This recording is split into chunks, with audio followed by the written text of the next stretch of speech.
Alright, this is going to be my first Photoshop video.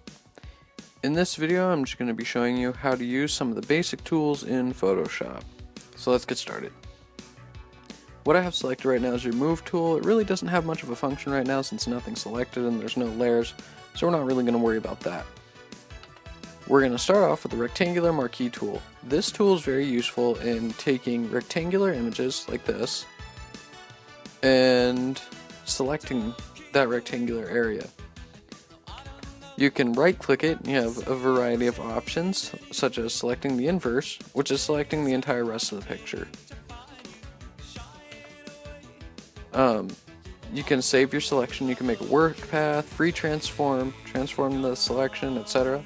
But for this we're going to layer via copy. Now Simba is his own layer. You can shut off the background layer by clicking this little button right here. When doing that, it hides the layer so that way you can't see it. So you can work with one layer more efficiently. Another thing you can do is you can use this tool, which is called the lasso tool. Now you might be wondering what I just did there. I right click the tool and it brings up a bunch of other tools that have a similar function. Right now we have the lasso tool up right now. Or, dang it, I apologize. It's 3 o'clock in the morning and I'm dying right now. With the lasso tool, what you can do though is you can select a hand-drawn area. But say I don't want to just select Simba's face, I can press Control D and it deselects it. There are various other tools in here I'll go over in another video. In this one you have the quick selection tool. This finds an area and uses colors and boundaries to create a selection. So now only Simba is selected. I'll Control D. And in fact, I'm going to add back in the background just so it's easier to demonstrate certain things. In fact, I'm going to delete that layer so I don't have to worry about it. This is your crop tool. The crop tool does exactly what it says. It crops your image. So say I just want Simba, Timon, and Pumbaa. Press enter and it's cropped. And now you just have this to work with. Say I made a mistake and didn't want to crop that, all I have to do is press Control Z and it goes back to the original image. But say I make multiple mistakes. Say I do this, and then maybe I do this. And so I just have Pumbaa, part of Simba's leg, and Timon kind of moseying off onto the right there. I can press Control Alt Z and keep going back to the original image. This is your paint dropper tool. What this does is it takes a color from an area, it makes that your primary color. You can also switch that to where you can turn it into a background color. This one has a variety of options as well. Say I don't want my colors to be this, all I have to do is click this and it resets to defaults. These are the first 5 primary tools. In this video, I think I should just show you a couple other functions before moving on to the other tools. One thing you can do is you can right click and you can reset this tool or reset all tools. So say I have the lasso, or let's go to something more useful. Let's go to this tool, the quick selection tool. We're going to go here to this arrow here, and this is just how to change some of your settings. When you change the size, you make the selection larger. Say you have to work with a tighter area, you can make the size a lot smaller.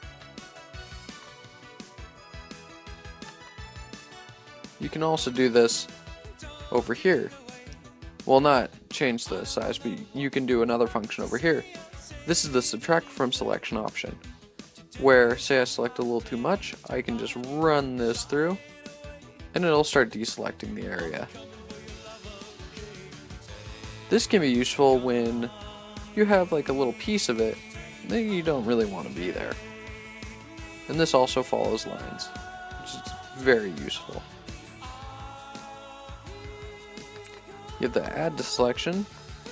So what this will do is it'll add to the selection that you already have. But if I do this tool, it deletes your other selection and just creates its own.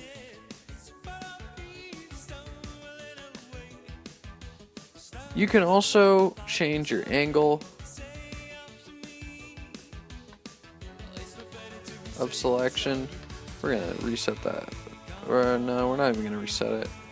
You can lower your roundness. Let's lower it to 60. Enter. And then you have an oval. That's why you would change the angle of it, is so say you have an oval like that, and you put the angle down like this, well now the oval's facing in that direction and we'll select accordingly. Let's deselect with Control D. You can use your spacing, which will space how far your selections are. You can't really tell on the video, but there is a significant difference. Let's change it all the way up and see if we can see the change. Now, as you can see by the click finder, I am not clicking in that. It's doing that all on its own because the spacing is so high. Let's change the hardness down a little bit. When you change the hardness, it won't pay such close attention to lines.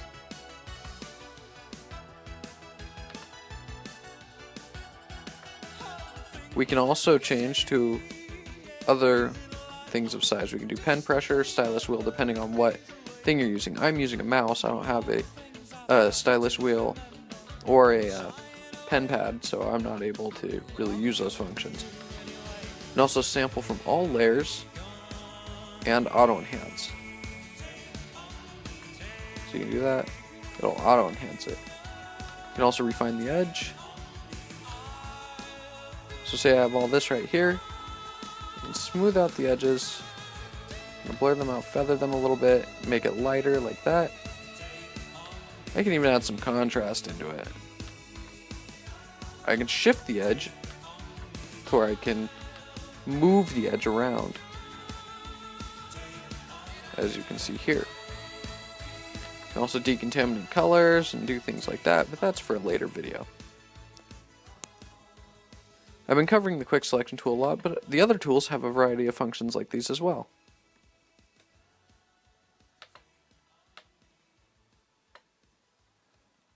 But they're not quite so useful. You can also use a fixed ratio for your rectangular marquee tool, which no matter how or what I do, it will always be a square. I can try to pull it to the side all I want. It'll stay a square because the width and the height are the same. If I change the height to 5, press enter, watch what happens when I make a rectangle. Now you have this. You can go to fixed size, which will actually designate the pixels, to where you can't make a square any bigger or smaller than this. And you can of course change the pixels and switch them around to your liking.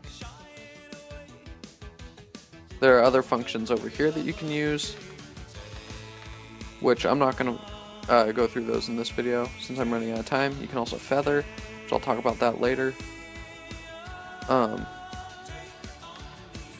But the last thing I'm gonna go through in this video right before I run out of time is now my selection tool is all screwed up. I have all these settings. It's gonna take me at least 5 minutes to change this all back. That's not efficient. So what should I do? You just go here, right click, and I can just reset this tool. It'll take my computer a second to load it.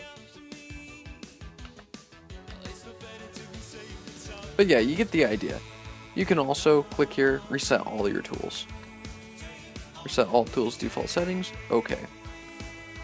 When you do this, it will change all your tools back to their original settings, so that way you're not left with some wonky thing you only had to do on one video.